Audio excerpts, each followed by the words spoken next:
and welcome to a very special HubSpot user group. We have flown all the way to Boston for HubSpot's inbound conference for 2023, which is a yearly conference where all the partners and customers come together and learn about all the good stuff that's going to be coming out. So we've pre-recorded the HubSpot user group for this month, only because last year we got locked inside and we couldn't get out till about 11 o'clock. So in this session, we're catching up with Luke and Kai from Modern Visual, where we sit down, and Dom, of course, to sit down and discuss all the new features that are coming to your HubSpot portal. So strap yourself in. It's a bit of a long one, but we'll have scrub down at the very bottom here as well if you wanted to fast forward to any particular part. So check it out now. And welcome to the HubSpot user group for Brisbane. We're over here live in Boston at the moment. I'm here joined, unfortunately, but not by Ryan this time around. But we're here with Luke from Modern Visual and Kai from Modern Visual, and also Dom from Neighbourhood. Gents, how are we? Great, Trav. How are you? Yeah, not too bad. Got some second billing there to Ryan, didn't you? Throw him under the bus a little bit. We really love you, Ryan. If anyone was wondering why he wasn't here. So we're in Boston at the moment for the 2023 inbound conference, and I thought we'd catch up and just chat about all the new features that just got released as well. So I think we're lucky enough to have seen them firsthand here, but I think what we could probably notice, I guess, throughout the portal is that a few betas have probably rolled in to everyone's accounts with before it actually came out live. So some people might have already known about some of the stuff that's getting released, but just firming up, I guess, what exactly went down and what the path moving forward, I guess, for HubSpot is for the next 12 months or so. Yeah, I think collectively we're all pretty excited about these new features that we're seeing in our portals. It's quite revolutionary for, the CRM space, and I can see the team, Kai mainly at this stage, getting excited about everything that's around. Yeah, definitely. I mean, having access to a lot of these, betas early on has been, great to be able to actually see them in practice, even before announcing it. So testing out a few clients, already some that are finding some good success with some of them, which is really great to see. Nice. I think it's nice to see some bigger changes than just the year-on-year little incremental stuff. Kind of like a phone, like you're waiting for the phone to change pretty radically. It's like you're sick of the little ones. Yeah. So it's good to see some bigger, specific stuff. Hopefully Apple follows suit in a couple of weeks with the iPhone 15. We will see. I'm not sure we'll be so lucky. No, I don't think so either. All right, so I think there was 5 major changes, I think, to what rolled out. If we can sum it up, there was the Sales Hub refresh, so a bit of a change to the Sales Hub. We've got the CRM customization, which we'll talk about in a bit. Obviously, Dharmesh has been going on about AI and ChatSpot and stuff, so just bringing in, I guess, a lot of that AI functionality to the... What's AI? I've never heard of that. Got no idea. Everyone seems to talk Your about. first name basis with Dharmesh, eh? Yes. Close personal friends with Dharmesh. We've also got the release of the Commerce Hub and also SMS, which I'm pretty sure people have been seeing pop up, I guess, in their portals. For us in Australia, we're unable to use it across a lot of other features, I guess, that got rolled out. But yeah. Yeah, it's been one of those things I've actually had to downplay it a little bit, unfortunately. Customers are getting super excited. It's like, our time's just not quite there yet. Yeah. It's coming. Same hopefully. with payments. I guess the Commerce Hub that's coming out too is the payments is like, when can we use it? It's almost getting forced on us in our account all the time, and we're like, nah, I can't do it. The number of people who see it and they're like, we'd love to learn more about that. It's like, nah, yeah. Every time I see it, I get that little glimmer of hope. I'm just like, hang on, maybe it is for us. And then I go through and it's like, get started. And it's like, okay, it's sending me to that. Can they let you get so far through the process before they tell you no? Yeah, exactly. And then do you live in the US? Yes. I'm almost tempted to give it a crack. Maybe we should all just, go 4 ways on a virtual office here or something and get it set up. Maybe a VPN or something like that, like Netflix. Yeah, that's it. Yeah, cool. All right, so to talk about, I guess, the Sales Hub refresh, just to sort of speak about some of the stuff that rolled out. We've got the prospecting workspace that came out. We've got the lead management space, A/B split testing for sequences, sequence analytics and reporting, meeting improvements, lead form qualification, lead reporting, predictive forecasting. I need a break. Deal inspection view, and also content assistant. So they were the ones that kind of got rolled out. Do we want to talk really roughly, I guess, probably what you guys are most excited about from... I guess what I just said. I think for me, if you can remember them all. As much as I'm a business owner, I'm actively, in a sales role as well. And I think, HubSpot becoming more and more like a executive assistant or a personal assistant is what I'm really excited about. So a lot of that sort of AI space and, doing a lot of the legwork for us on a lot of the, I guess, meaningful things like copy and sequences and things like that, that's really valued by myself. So. Nice.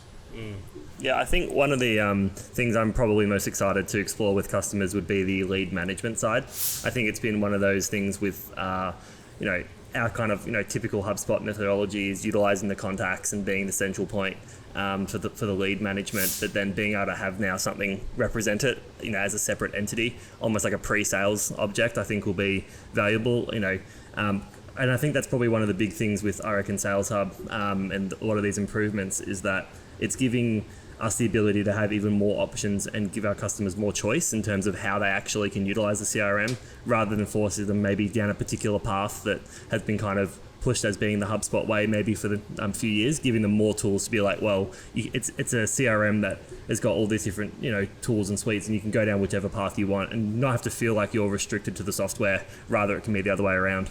Nice.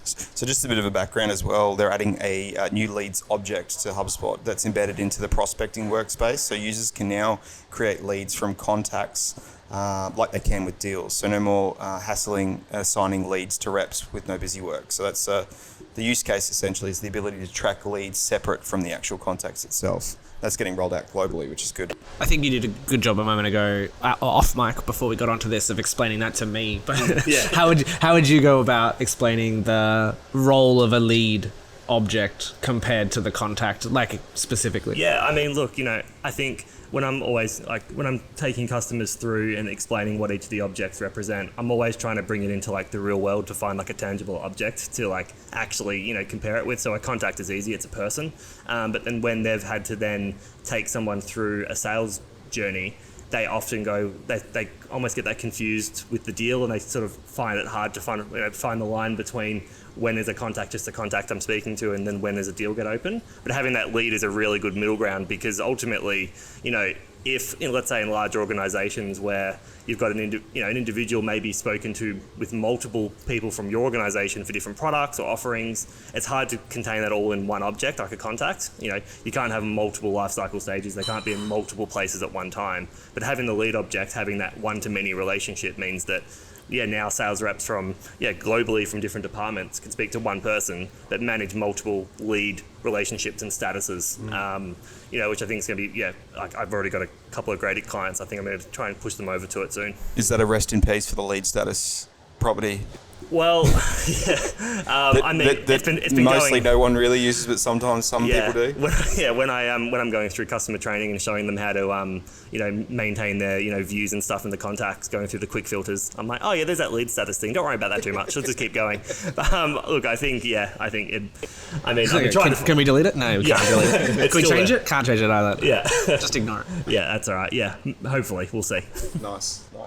Okay, cool. So that's. I think it's also worth, just before you move on to the next part, the sequencing stuff. I don't know about you guys. I feel like I don't really recommend sequencing to too many people. There are some people that I think benefit from it, but it's once they work with workflows and they go to sequencing and it's like pared back pretty significantly, and it has a pretty specific use case.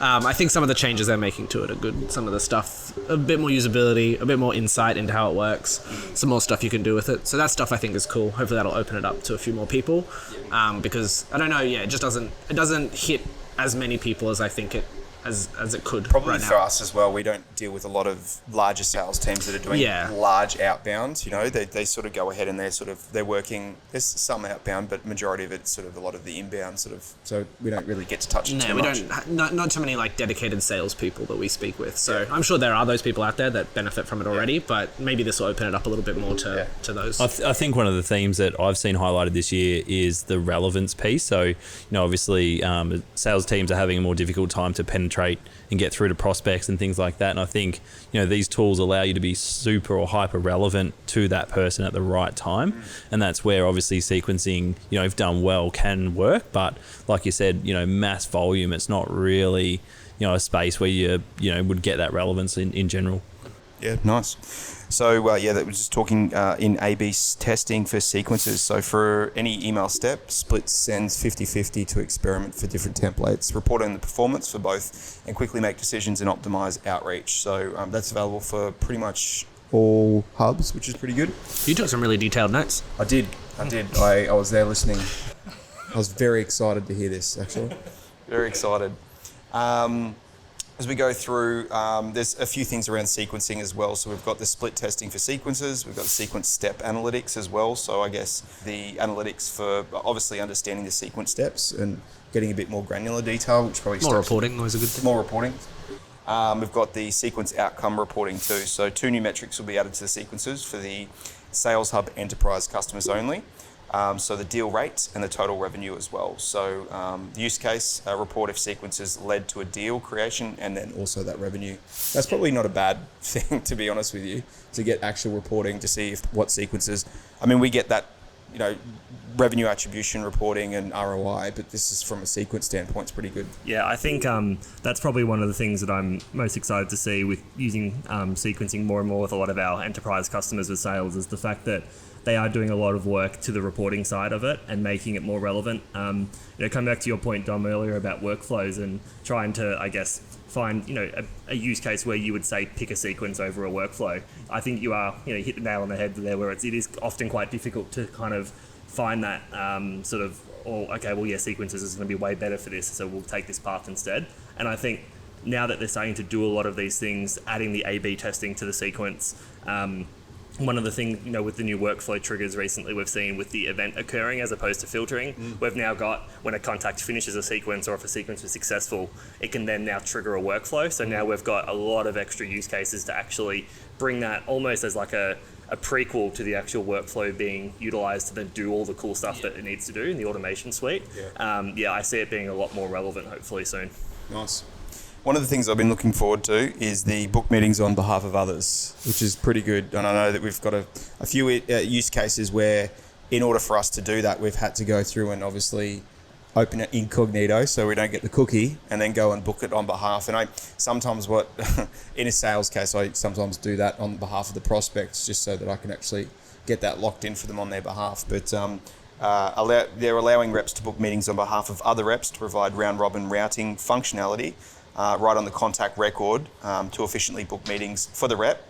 So that's next up on the rotation. So you can give credit to both the person booking the meeting and the person that's actually hosting the meeting as well. Another good point as well, like we look at some of these really big features that get released, but sometimes it's these little 2%ers that really count, and they're the ones that really block people in their day. So these things are obviously not a massive feature, but highly relevant for people to get on with it during the day. So really excited about that. I think we had one of those recently where this isn't something from inbound, but the ability, some of the changes with the workflows that they've made recently, allowing you to, I feel like this is a very specific thing, but triggering a workflow for one object, but pulling information off an associated object. So like the use case for us was always, if you're trying to copy something from the contact to the deal, it has to be a contact workflow.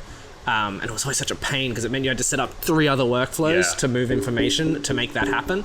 But now you can do it. And I remember saying that to some of the guys internally. I'm like, God, it took 1,000 years and it's so important, and it's just like appeared there, and we're like, God, I wish they'd put on the flashing lights. Yeah, I think that was one of those features that it's just like, I don't know why it didn't get like a big announcement or something. Like it's put huge. a headline inbound with that. You could have a conference just for it. Bring Barack and have him say, this is what's happening, we've put it in the workflaix, and then he can walk off stage and we're good. And then mic drop, and then the crowd would go wild, and that would just be inbound over. 3-day event done in 15 seconds.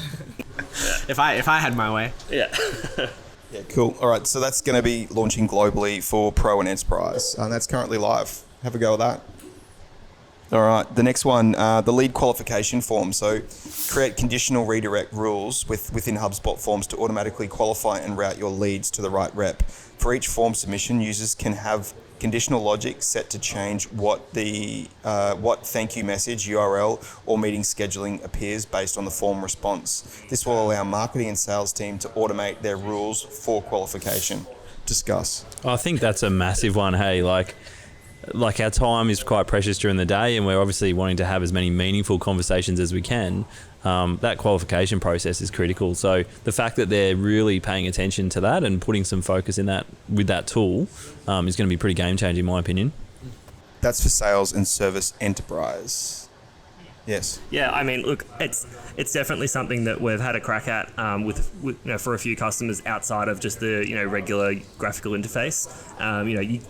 With a bit of JavaScript and a bit of know-how, you can do those sorts of things with the embedding form features. But yeah, definitely being able to do that in that user interface is just going to open it up to more customers being able to do this without having to spend crazy amounts of time working out how the old school dev docs explain how embed forms work. So yeah, it's going to save a lot of headaches, I think, from people. Just makes it simpler. Yeah. Let's hope it's the start of their radical changes to the form tool. Yeah. If this is part one. I did say off air that if they could just replicate jot forms, we'd be very happy. Or Typeform. Or anything.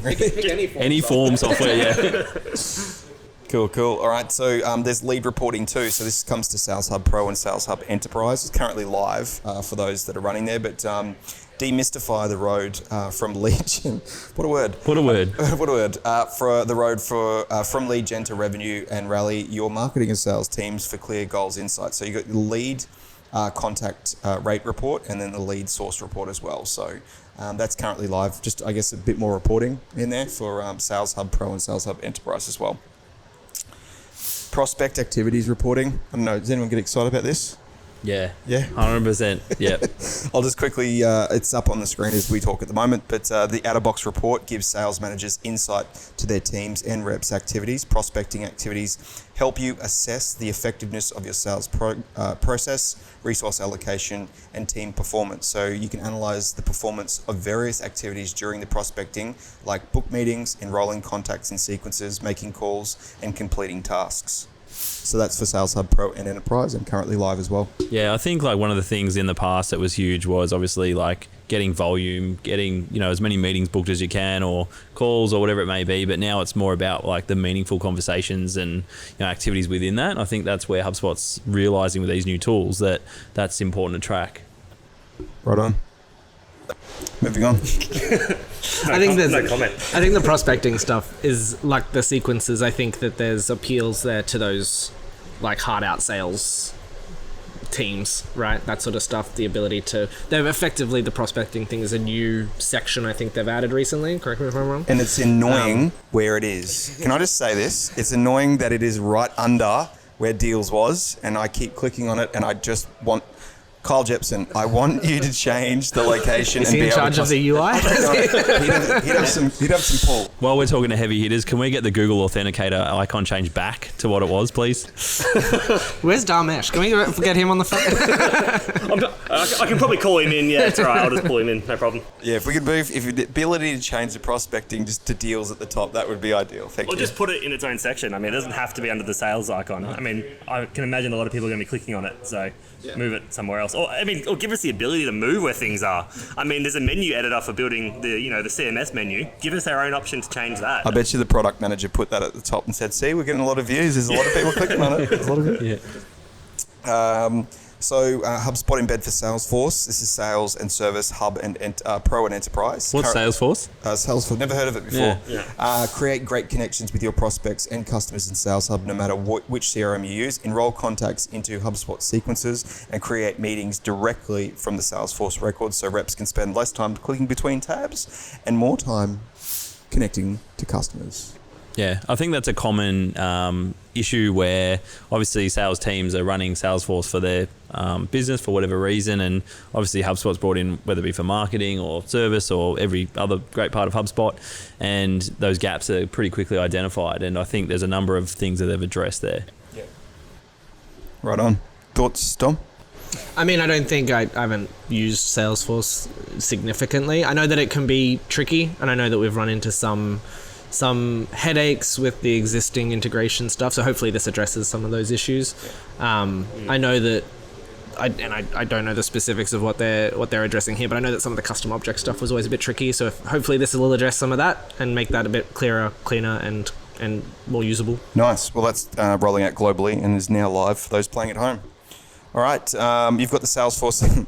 While we're on the train of Salesforce, we've got the Salesforce Activity Sync. So moving forward, live with Pro and Enterprise. This is currently in private beta. sync Salesforce activities into HubSpot so you can analyze calls, meetings, tasks, and more in Sales Hub, no matter where they originated from. That's probably about 12 months too late for us, unfortunately. Yeah, yeah. No, look, I mean, it's fantastic. I think that's going to, definitely bridge that gap as one of those pain points people have been having to actually get that data in. It's, been fantastic that we've been able to share HubSpot activity into Salesforce for obvious reasons, but definitely on the returning end has definitely been a bit of an issue for some of our customers that have been trying to make it work. So, I mean, custom integrations and all sorts of stuff has come up to kind of solve those needs. But if that's going to be baked in, it's another great reason. It builds upon that integration, which, again, isn't perfect, but it's probably one of the most robust native integrations, right, on the marketplace. So it's definitely getting improvements all the time. Well, it wasn't long ago that HubSpot was on Salesforce. 3 years ago, I think it was, they moved from their core Salesforce and they actually moved. That's when they started to move up to the enterprise. And they used themselves as their actual case study. So they actually moved all of them off from Salesforce onto HubSpot. There you go. Yeah. Back in the day. Anyway, so that's for all hubs with pro plans. Okay, moving on as well. Currently live globally for Pro and Enterprise, we've got Forecast Insights. This is probably more in the goals tool, or forecast tool, sorry. So see how your revenue is trending against your sales targets. I guess this has probably been pretty active in the portals for a while. Just announcing it now. I think it's improvements. I think to that stuff. The forecasting's always been there, but it's been a bit limited. So you'll see on the screenshot that we put up on here as well, there's sort of insights as well. I think now there's new embedded insights data makes it easier to monitor and forecast the pipeline, how they're trending throughout the quarter, which is good. So a use case specifically within insights data, we're centering on what matters while layering the wow factor that helps customers track trends. So I think just better insights for the sales team. I think we're seeing obviously longer sales cycles in the current market as well. So forecasting is a lot more relevant. There's a lot more time for a deal to be active, and I guess more accurate forecasting is really critical for sales managers at the moment. Yeah. For the next one, we've got the forecast accuracy tracking. Got it. Measuring the reliability of your forecast and effectiveness of your forecasting process with forecasting accuracy tracking. So I guess that's just a bit of an order. Sorry about him, Vlad. Sorry about it. Can I use jet lagged? I'm still jet lagged. But I guess that's just more of an audit process really on how things are progressing based on what was set and then obviously what the outcome was. Yeah. Yeah. Just to reiterate again, obviously it's all about, forecasting at the moment, and businesses are critical in this down market. So another very relevant tool. Now that's in public beta as well. So for those playing at home as well, to get into the public betas, if it's available in your region, go up to where your company name is, click on that, go down to product updates, and then at the very bottom at the left-hand side, you'll see beta. Click on that and you can enroll yourself or the whole company into the beta itself if need be. We're bringing up AI for the first time. It's been half an hour in and we're only speaking about AI for the first time. AI forecasting. So this is actually pretty good. I think personally, I get the AI stuff. I get it, but I think this will be. What does AI stand for again? Yeah. So I think that basically what it's saying here is that pressure test the forecast rolled up from the team against HubSpot's new AI-powered forecast, which uses historical sales to project future sales. AI improves the accuracy for some teams up to 95%. I think that's actually pretty good because it's real data and it's basically working against that. So yeah, I mean, little plug here for Ebster. We've been an Ebster partner for some time, and their tool is obviously like a revenue intelligence tool, which works quite well with HubSpot. This paired with Ebster and the rest of recommended tech stack is going to be another level. Businesses just having access to AI now. It's all come across very quickly. When you think about it, 2 years ago we weren't even talking about AI. Obviously it was more of a niche thing. So having that power for your forecasting and looking at trends and things like that to make better decisions around what deals to chase and what is likely to close, so you can put your effort into that, is just it's mission critical for businesses. So yeah, nice. Cool. So that's in private beta 2 globally for Sales Hub Pro and Enterprise. It's good that a lot of this stuff is coming to Pro. It's not just a... Don't forget the little people. Yeah, that's right. It's not Enterprise just getting more and more distant. I always get a little bit bitter because something comes out and I'm like, I'm sure that's for Enterprise, and I'm like, nice, it's on Pro. Yeah. I remember when Playbooks came out to Pro from Enterprise, and that was just huge for everyone. Well, forecast across all of the pipelines is coming out as well for Pro and Enterprise, and I think that's currently live. So now you can forecast across all pipelines, not singular, which is pretty good. Nice. There's a lot of deal improvements. I didn't think there was to be this much, but deal inspection view. So this one here, you can now see insights on your pipeline health and sales velocity when managing deals. With these new insights, sales reps can now prioritize more easily and managers can coach more effectively. Make sure you set aside time on a weekly basis to regularly review these insights, as they'll give you an at-a-glance view of the health of your sales pipeline and your sales process. So that's currently live globally for Sales Hub Pro and Sales Hub Enterprise as well. I mean, just a quick comment here, like something that HubSpot does do really, really well is obviously that user experience. And, something they put that effort into is like these little views here and there throughout the system and making sure that at a glance people can see what they really need to see quickly. So that's another example of where that's been done really well. I actually quite like the insights across the deal board now. I think that's really good. It's something that we use Databox for on a regular basis for some of that, average deal size, velocity, things like that. Getting that pretty much real time has been really great. Does anyone know, is that, I haven't played with it too much, but it's obviously global. Can you set a time basis for that? Because I can see that the actual insights at the very top there, it's looking at all of my closed, for the historic for it. Yeah, I don't know if it you can if it listens to the filters, if it can go, okay, well, this is we're looking at deals for the last 90 days. I'm not sure if it's there yet. I could be wrong. Lockie at home, if you could check that out for me, that'd be great. That's why I'm dancing around it, because maybe they have. Yeah, but but if they haven't, Kyle, hook that up, get it sorted. That'd be great. Yeah. We're looking at you, Kyle. Yeah. He's just the guy that talks about the features, not influence them. Cool. That's like I said, that's Sales Hub Pro and Enterprise now currently live, which is good. You got the deal funnel reporting, and we spoke about this a little bit beforehand off mic as well. I guess the significant changes on our funnel reporting, all stages in any order. So the funnels got updated with skips, conversions, and time in stage. And 2, all stages in order. Funnels get updated with skips, conversions, times in stage, and then you have 2 visualization choices, Skanky and funnel.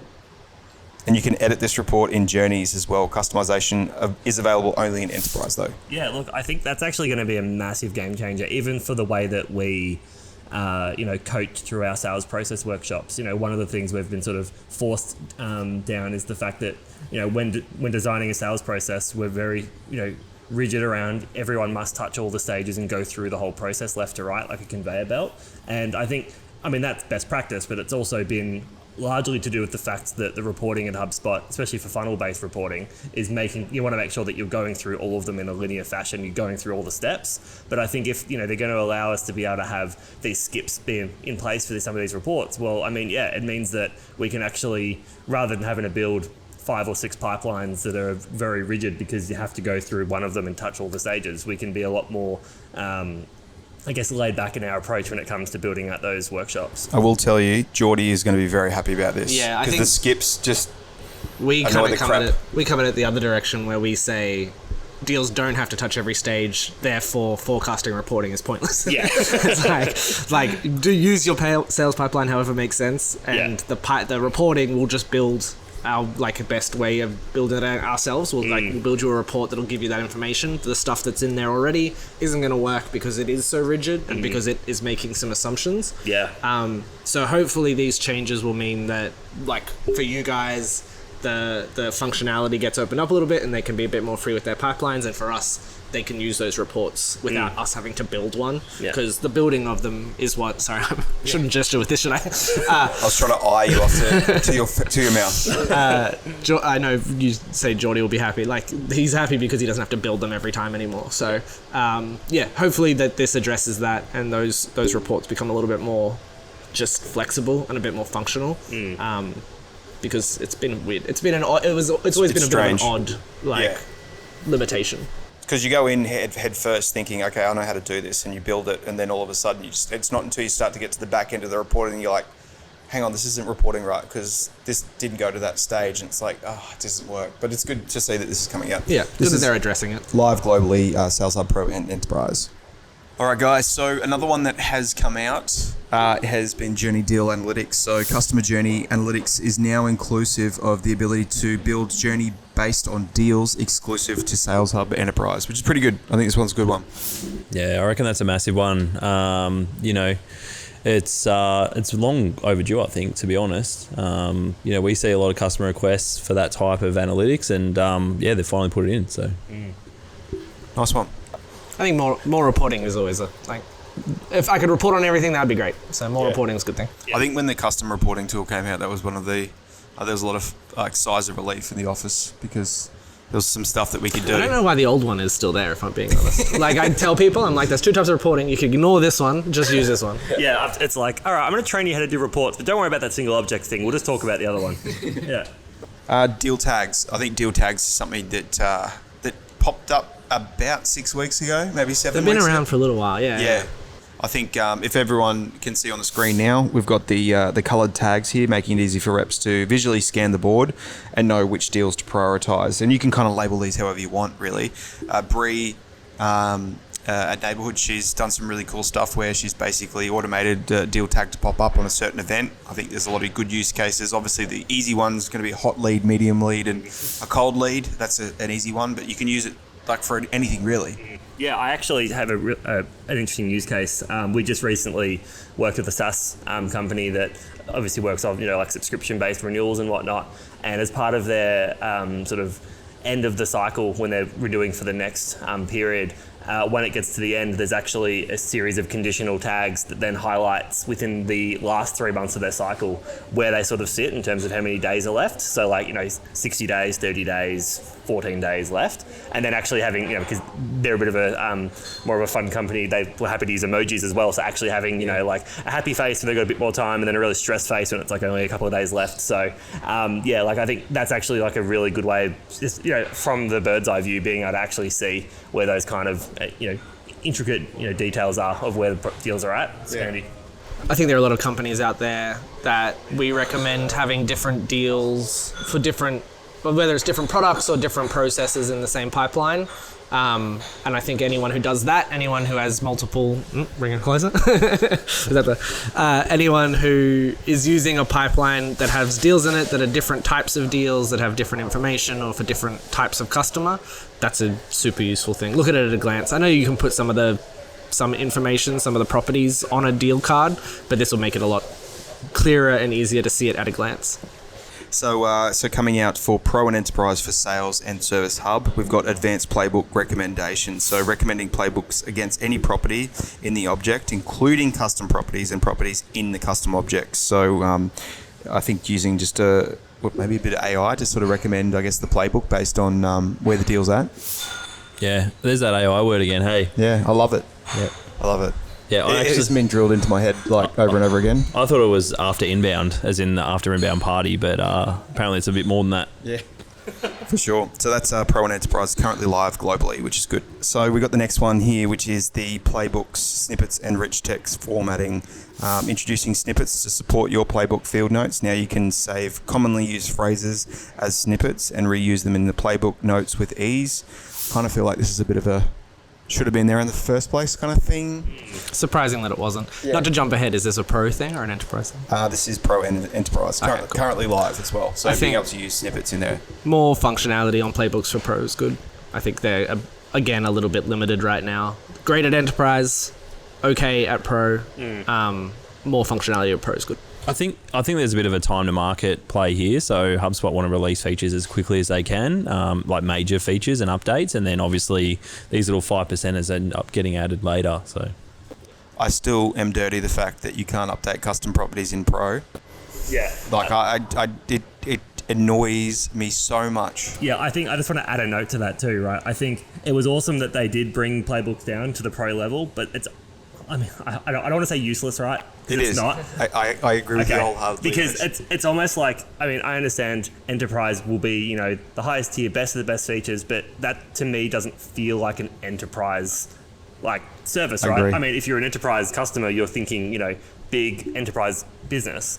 Professional customers are constantly asking for that feature, and I'm having to break the bad news. If they could at least, I mean, that would be the only thing they would need to do, and it would make playbooks like 10 times more relevant for the pro users for sure. I agree.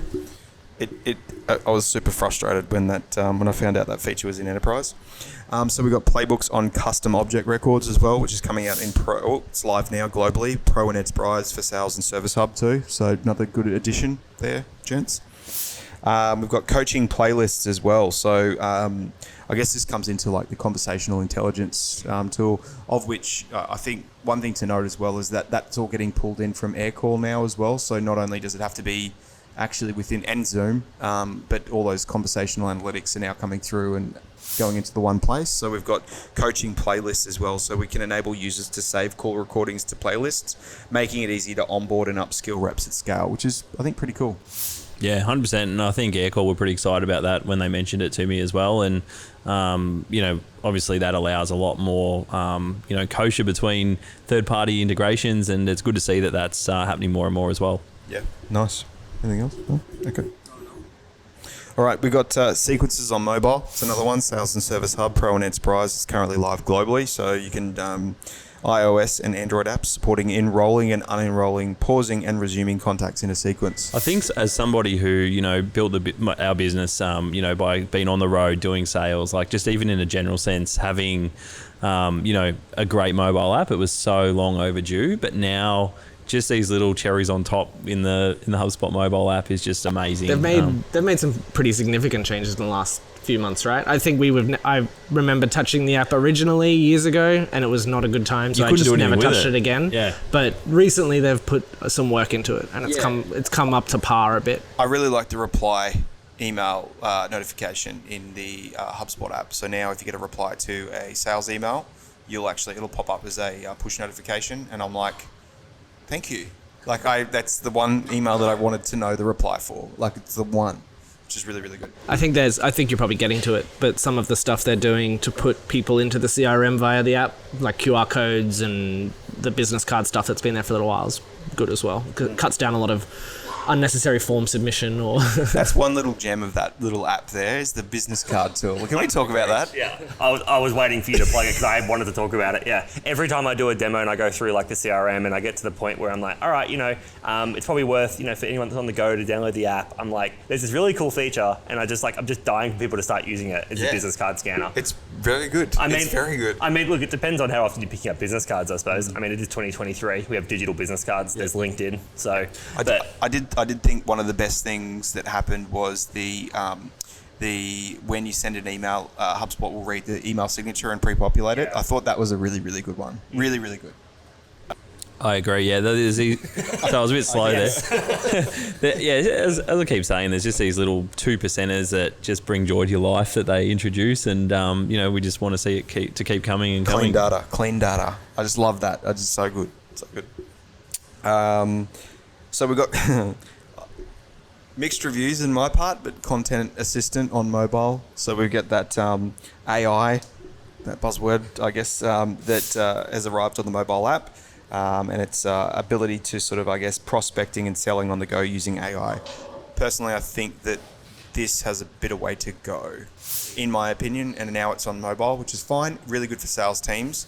If you want to write any other email other than a sales email, it's not really for you just yet. And I feel like great for salespeople on the go and mass outbound. I think if you're doing a lot of outbound, I think it's perfect for you. Again, I think it's a bit to go, but it's available, which means it's good. It's on mobile now, so we can, at least all the developments that happen will happen concurrently with both desktop and mobile too. I think this is, you were saying earlier, they want to rush it to market to get the cool toy out there. That's what this is, and in 6 months, when they've put in all the other little 2%ers, it'll be pretty cool. Yeah, I think as well, a big part of what we do and you guys do as well is change management, and I think it's very easy to shove a ton of features into an app or into a piece of software because it seems cool and it's very relevant and current, but it can actually be a bit of a deterrent for people to adopt the tool if we go a bit too hard on the features, I think. So I just want to know when they're actually going to start doing those 2%ers on the meetings tool. That'd be nice. one little journey at a time. Yeah. I mean, even if they could just have a little toggle so we could turn off people's calendars within the organization like Gmail does with Google Calendar, that's just like, it would not I mean, I don't know. I don't build things like that, but surely. Sometimes when I book someone on Calendly, it goes, would you like to add someone to this meeting? I'm like, yes, I would love to. Thank you. I've never had this opportunity. It's like just such a simple use case. Yeah. I think the cancel and reschedule was revolutionary. Needed, but I was like, oh, thank you. Like the fact that you can reschedule it is a really big thing, but adding people to the meeting, there's a lot of really good features I think that you've got on Calendly that you can just bring across and just be like, you are 70% there. You are 70% there. Just take the other 30 from that. You're perfect. I think there's got to be a method. Yeah, there's got to be a method to the madness here, HubSpot. If you can tell us what that is, we'd love to know. Is it a bit of Stockholm syndrome? We don't know. If we're doing this again, one thing to throw on the pile is the fact that date fields hold a time and you can't access it or use it infuriates me. If you export it, you can see it, and it's like there is a time saved there, but like a meeting gets booked for a time and all they give you is the date in the property, and it's like, why? Yeah, I mean, we have that come up all the time, and we're constantly having to sort of like explain to people, no, you can't request a time inside of a form. If someone wants to book a time with you, write it in plain text, sort it out manually. I mean, obviously you can set up the API and whatnot, so you can actually convert these date to date time, which we've done for a few different calculated properties and whatnot. But that I just feel like is such a low-hanging fruit that they're just not picking up on. I mean, it stops you from doing so many obvious, like, reminder email type things before an event or a meeting, anything more than the day before, right? 9 a.m. the day before or the day of the meeting is just such a basic amount of functionality. It's just crazy, right? Like, you think about it functionally, like, the data can be already stored as a date time. That's not an issue. It can get stored. It gets stored as an integer. It's an option. All they have to do is spend a couple of hours building a drop down that looks half decent, so you can select the time. Then you can store it. I mean, well, you've nailed it. There's that you mentioned, only a couple of hours, and this is where the entrepreneur and all of us wants to just, hijack HubSpot's code and come in and just do it for them, and all the customers will be. The problem is Only takes an hour. Yeah, that's right. That's it. I wanted to come back to we were talking about AI just before, and I don't know if this is in your. What's AI? I don't know. After inbound, didn't you say before? Yes. The ChatSpot. I'm not sure if that's on our agenda, but something else that I reckon is like 60 to 70% there, and it's hard to find its relevance at the moment. 30? Yeah, okay, cool. Yeah, maybe I'm being generous. I used it the other day to summarize a deal, and it said, you are the owner of the deal, and the amount is $30,000. I went, thank you. Anything else? No. I was like, there's about a month's worth of data in that deal board, but no, it told me that I was the owner. ChatSpot is Siri. I was like, thank you. Yeah. We're very sorry, Dharmesh. We really love ChatSpot. Yeah. It's the Bixby of That's right. Oh god. What's that Microsoft podcast? The Microsoft iPod that came in. No. The Zune. All right, moving on. We got so we've got the QR scanner for salespeople to create and save new contacts in their CRM through a simple two-step process, easily reading the QR code. Scanning the QR code complements the HubSpot mobile app business card scanning tool. That's pretty cool. I mean, I still have nightmares over QR codes from COVID lockdowns, but that's just me. yeah, it's really taken off. But I mean, this is just another. I used to think, like, why don't more people use QR codes? And everyone was like, so clunky. And then COVID happened and everyone had to use them. And now, people are back on board, it seems. It's Like Zoom, it never went anywhere. Yeah, I want to, this was and I guess I'm somewhat disappointed and ashamed of myself, but I'm happy to put it publicly. I declared QR codes dead about 6 years ago. Like, publicly. I'm pretty sure I put something up on social media. I'm like, they are never going to happen. You can't even use the camera app to scan them. You got to download a third-party thing. It's confusing. It's not going to happen. And then the pandemic happened. So whoever made QR codes is probably really thankful for that, I'm sure. Imagine they made like 5 cents or even 1 cent for every scan or something like. Yeah, they should have made it. They probably read your Facebook post, sold the rights, and now they're nothing. Yeah. So the QR scan is available on all hubs, free, and it's live globally as well. So open up that app and have a little play. There you go. All right, the next one. Okay, so that was all the Sales Hub. That was crazy. What are we, 45 minutes in? Yeah. What's everyone feel about the Sales Hub improvements? I mean, there's things that obviously should have been there at the first place. There's things that's been added. Dom? I think it's promising. I think it's good. I think they're addressing some of the issues that we've had historically, which is good to see. Like I said, it's good that it's a pretty sweeping, significant change. It is a bunch of little things, but it's not like it's piecemeal improvements. There's some big major steps being taken here.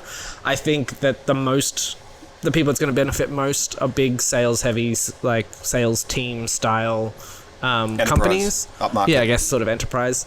But there is some stuff there for everyone else as well. So I like that a lot of it is pro. I like that it addresses some of those issues. But I think that those big teams are the ones that are going to get the most out of it. Okay. Yeah, look, I think it's really good to see that that component, that hub, is really getting a lot of work because, as we all know, HubSpot being traditionally a very marketing focused platform, and I still think it is, to a lot of to a significant consent. Degree, thank you. Not consent, that's the wrong word, thank you. Maybe cut that somewhere. But I can't remember, whatever, cut. But yeah, no, look, I think it's definitely something that is, great to be able to sort of make these hubs be a little bit more in line in terms of, when you come into HubSpot, it's not like, oh yeah, there's just this is other hub that you can buy if you want, but you should always have Marketing Hub. I think it's starting to like make it so that sort of pick what you want, buy the hub that makes the most sense to you, actually is a bit more relevant now. And I think they're definitely bridging the gap, I think, between, themselves and other sales related, competitors. Mr. Truan. Yes, I think, looking at Apple and how they release their new products every year, there's obviously iterations to a product, but then they have almost like a revolution. I don't know if it's every 5 years or, where people are getting a bit sort of tired of seeing the same thing, and then there's just this big revolution or Hubevolution for Robert Jones. Hello. Your tagline there. So I think, this is probably really overdue, having this big revolution of the tool, and, sometimes their Sales Hub and Service Hub felt pretty much like the same tool, just to, name something different. It was just a Kanban board. So having now a lot more depth to the tool and a lot more, excitement around features, and it's very timely with the market, as I keep saying, with everything going on. So yeah, really excited just to see this revolution, I'll call it, not iteration. For me personally, I love the incremental improvements. I would love to see some best in class with the existing. Like I said, I mentioned the meetings tool before. You are just about there. You could just do 30% more and you will be best in class. I think these are all great and all needed when we're moving up market with a lot of the larger clients that we're getting. But I think that just a little bit more polish on the stuff that exists, and I think that'll be really good. You have the chance to be the best tool for meetings in the whole of the globe. And you're just about there. And I think that these are great additions, but I think just go ahead and use the stuff that we've been using for years and make it the best it can very be. And I would love that. Please. I wonder if they're... Please pour on Halligan. Come back from the grave. I don't know too much about how Salesforce does the sequencing or the sequence equivalent stuff. But I wonder if maybe that's their play, this one, is let's get sequences to that point. Maybe they're trying to be best in class on that side of things. If so, that would make sense. But like we said earlier, it's maybe just not the tool that we use the most. So nice. All right, so this next one I'm going to go through here. I'm going to go. Sorry. So speed round. Speed round. Yeah, I was just thinking, this is the CRM customization that they sort of spoke about. You were there, weren't you? I was, yes. Yeah, you were there. The CRM customization. So I'll go through it and then I'll just get you. There's only sort of three things to sort of cover. There's the CRM development tools to build the UI extensions with React as the front end. I know we spoke about this with our HubSpot update on our YouTube channel, Neighbourhood Agency. Search for it. But you're able to bring the information across the platforms into one central place of the record and show users the right information at the right time by creating a UI extensions or custom cards for use to the CRM records. With React, build richer and more interactive extensions to improve your overall functionality. So use cases might be to unlock integrations with third-party as well as customers' internal systems, allow developers to build custom UI features on top of HubSpot CRM, and then build interactive and dynamic custom user experiences on top of HubSpot CRM record pages as UI extensions. Yeah, just to quickly touch, I mean, I could talk about this for hours and hours, but that's probably the most exciting thing for me and for our customers is the fact that we can add that new dimension of customization to a record via a CRM card. And, we build a lot of these custom CRM cards for our clients and we can brand it in their own org, or it can be branded to HubSpot. So it's quite seamlessly part of that experience of the CRM system itself. So the world is your oyster when it comes to these features. I'm really excited to see that that's now enhanced again. Nice. The next one I've got is 8 CRM data components, including report, associations, tables, and stage tracker. So we could boost rep productivity by customizing the record page view by team. So we've got monitor account revenue, filter associated contacts, visualize deal ticket pipelines and stage, and action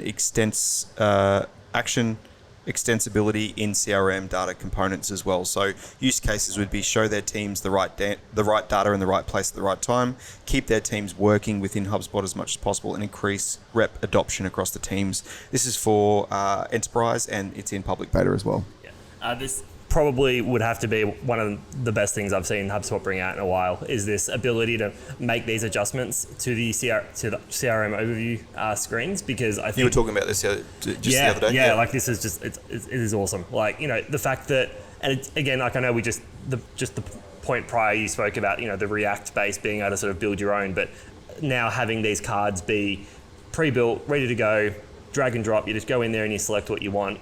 You know, it gives that sort of customization ability back to the customer itself, being able to do this. And yeah, definitely those association tables are awesome. I don't know if you guys have played around with them yet, but you know, the sidebar, the association sidebar, I think it's dead. I think it's time to go to the right sidebar, because I think if we can incorporate all of that now into that center pane, build out these tables, you know, customize them with different filters and whatnot, and those single object reports, probably the only time now it's actually worthwhile having. You know, having that now on the record overview, so we can see companies individually what they're spending, and build reports just for them.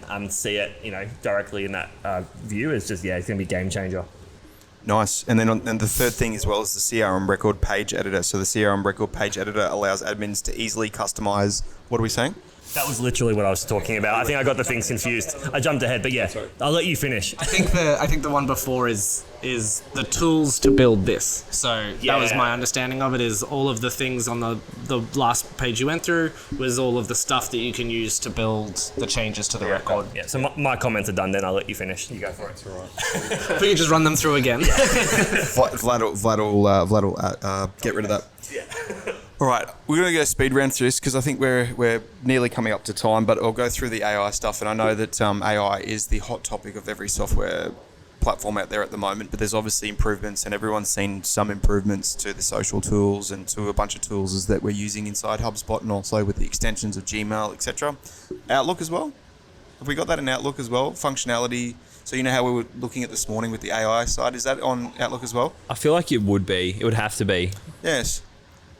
To be validated. We'll pop something up on the screen post-edit just to let you know whether it is or isn't possible. We'll put our foot in our mouth. So we know what we're doing. Okay, so the AI subject line generator. So you can now use the AI to generate subject. This is good for me.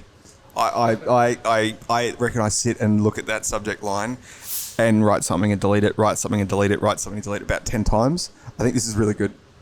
I think just to call Kai out here, you know, I often feel that a lot of Kai's correspondence to clients, I get CC'd and BCC'd in some stuff, is like top notch. It's you know, second to none. And then I found out Kai's dirty little secret. Do you want to? Okay, all right. I'm going to take the mark off you for this one. No, look, all right. I am an absolute huge advocate for ChatGPT. I will say I don't use it to write any of my emails, but I maybe should, because I spend a lot of time writing emails. So, I mean, look, I do put a lot of time and effort into getting my message right, and, you know, I'll spend hours crafting an email, and hopefully my clients enjoy it and find it useful, and they actually read all of it. But no, look, I mean, yeah, I think at the end of the day, it's trying to find ways to, you know, improve the efficiency of your day. And I mean, look, I can totally understand that you want to put that personal touch into your emails, but at the end of the day, if you're just trying to provide customers with a simple, hey, we'll get back to you, or you just want to give some generic replies, you know, I don't see why you wouldn't use something like Content Assistant. I mean, again, maybe 60-70% of the way there, maybe less or whatever, but yeah, I think that we're getting to that point now where, you know, we should be spending more time on actually the solution and the designing and helping the customer get to their goal, rather than trying to find the best way to say, you know, I'll be in touch next week with an update or something, a new project. Yeah. So we got the AI. I reckon for these ones, you could probably just go through those headlines. Yeah. Like they're bringing it to everything. Yeah, they're bringing it to everything. So we got the AI website builder. That one's actually pretty weird, actually. Let's talk about that. So apparently they are building a single-page AI-enhanced onboarding experience that dramatically reduces the number of decisions CMS-free users need to make when getting started from a website. So in this flow, HubSpot will ask the user a question about their business after signing up, then leverage AI to create one single-page site. This feature does not create an entire website. And this is for free users, right? It's for everybody. Yes, it's essentially for free. Yeah. Yeah. It's So- in private beta. I think I like cool that it cuts down on work.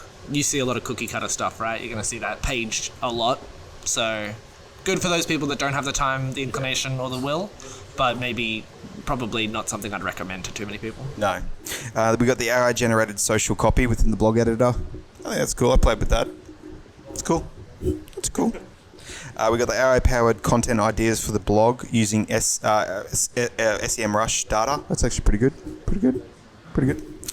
We got Content Assistant, one click, and the title and meta description generated for pages and blogs. I think that's the procrastination killer, so that's perfect. Yeah, that's good. I might go get a coffee. Oh, no, I'll just do it quickly.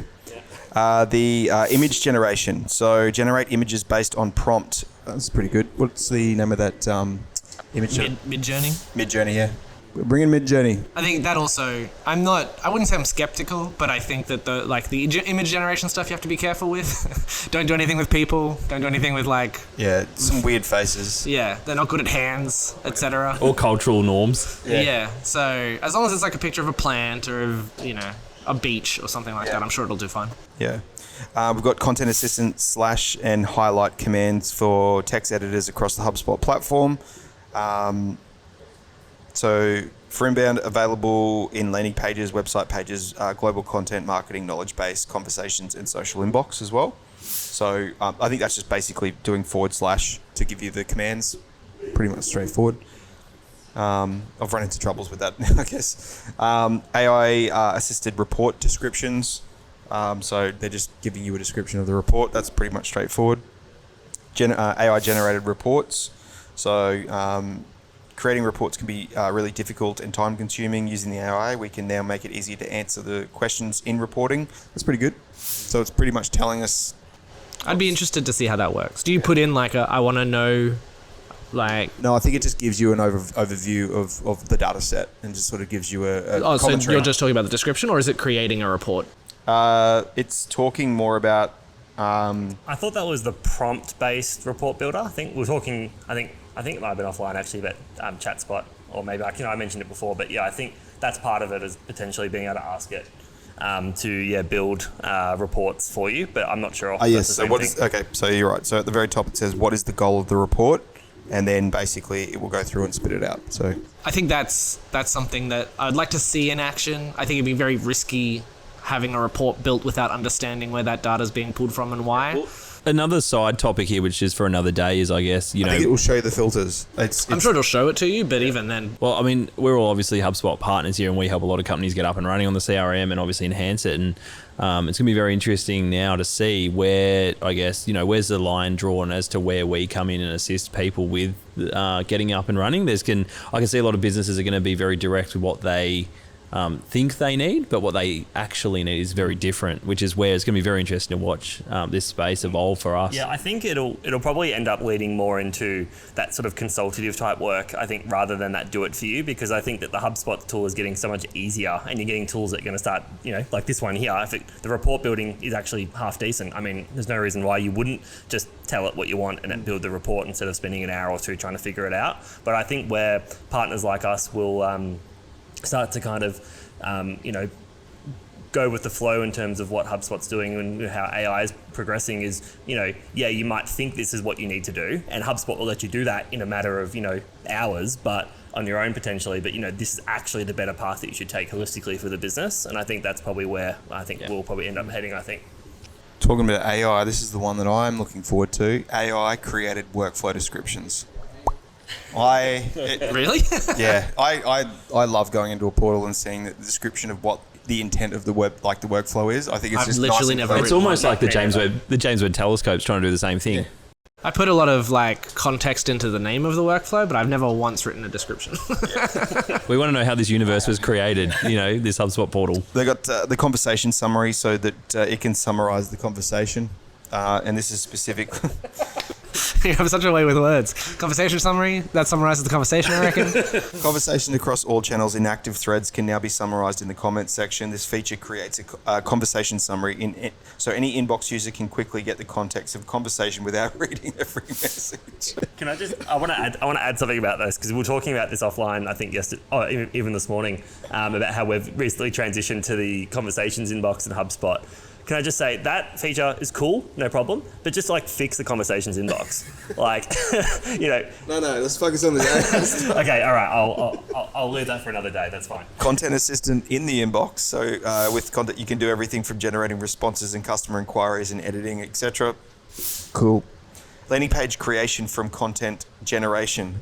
Wow, that rhymes.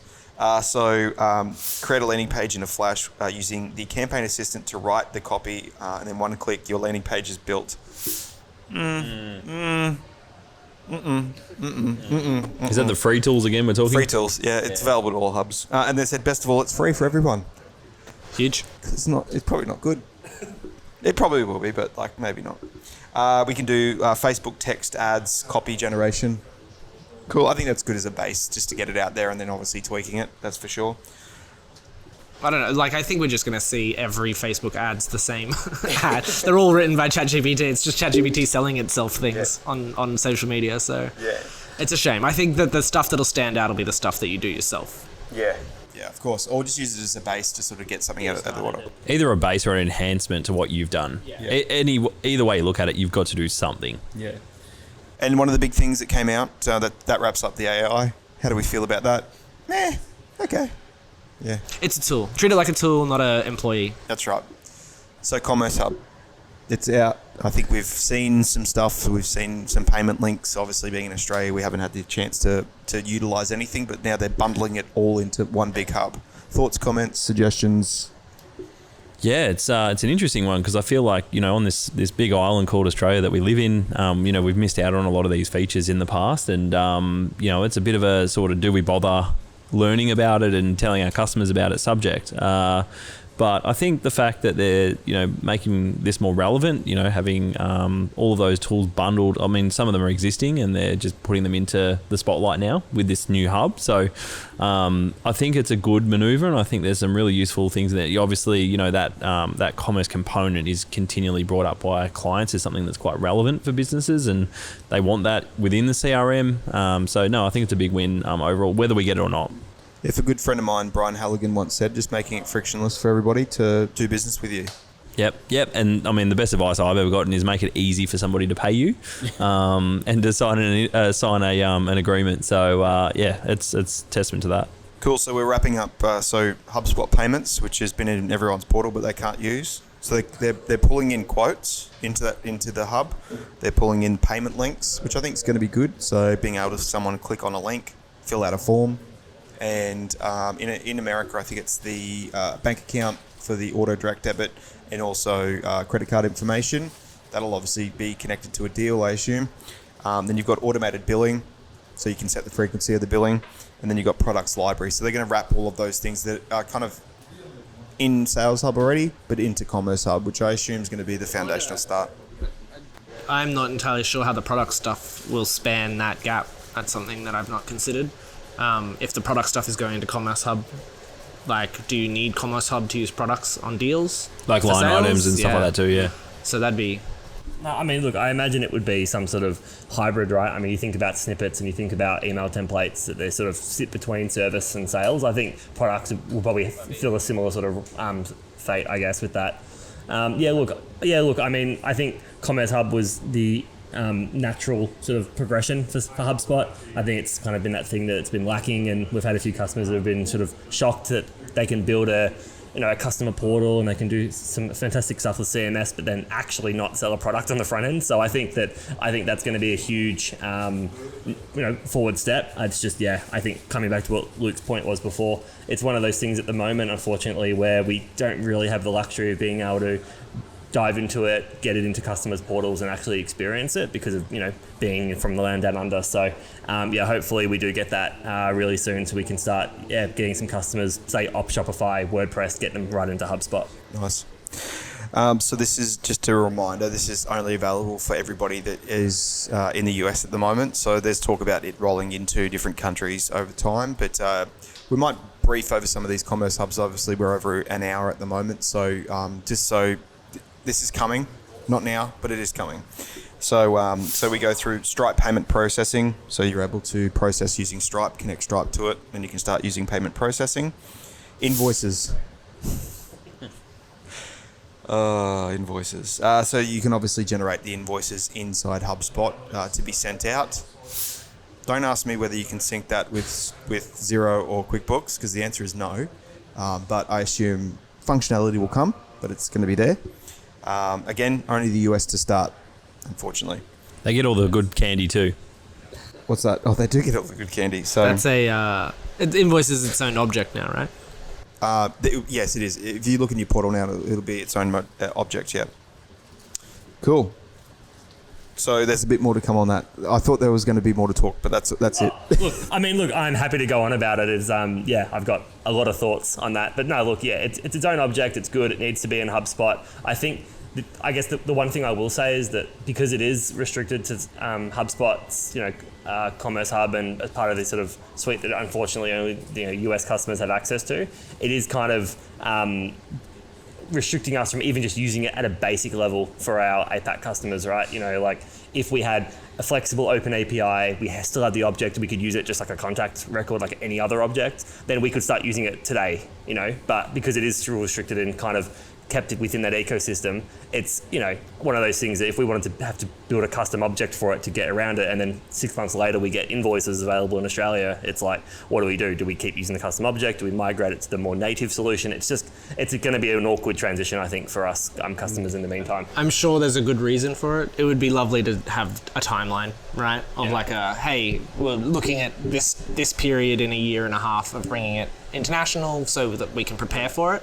But I don't really see that happening. It's just an awkward discussion to have with customers at the moment. Yeah. So many of our customers want to integrate their accounting software, get visibility into invoices, draft them and send them and manage them from HubSpot. I mean, we do that right now with triggering workflows. So if invoices are overdue, sending out reminders or prompts to the accounts teams and stuff like custom objects, workflows, no problem.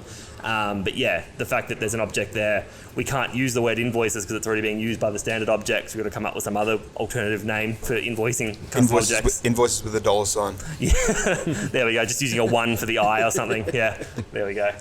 So we're going to uncover the last part here, which is going to be mobile messaging. So I guess we've seen SMS pop up a little bit in our portals. Can we use it? No. Negatory, but we will talk about it. We'll be very brief about it as well. So obviously they did take away our ability to SMS each other through workflows, which is probably a little while ago for a good reason. Yes, that was like 2 years ago, I think. Yeah. I think I set up somebody that I used it to go ahead and just annoy someone using a workflow using the internal tool back in the day. Once or twice I've received a text from Trav at 2 a.m. based on some joke workflow he set up. So we can do one-to-many messaging. So SMS is going to come out, so you can basically send bulk messages out to a bunch of people. I think that's what Message Media does at the moment, but they're going to be able to use it native inside HubSpot. I still feel that Message Media is going to be quite popular just because of that extended functionality they bring beyond that. So yeah. We've got consent management as well, so managing the subscribe and unsubscribe. I think that's a big part that HubSpot really wants to play nicely in and not sort of abuse the Twilio API there at all, I think. They got the editor. They're bringing out an editor. I don't know if it's worth talking about, but you can see the message and what it looks like when it arrives. Thoughts about that? Yeah. Oh, sounds fantastic. I can't wait to see it. It's up on the screen. We've got we've got personalized token support. So I think nothing revolutionary there, but kudos to the team, which is good. We've got AI content assistant as well for SMS. So being able to sort of assist in building that out again. And that wraps up this month's HubSpot user group for Brisbane. Hopefully you guys have taken away all the new stuff that's rolled out in the HubSpot account.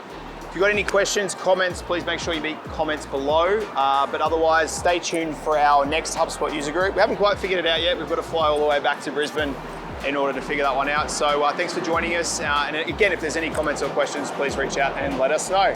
See you back in Australia.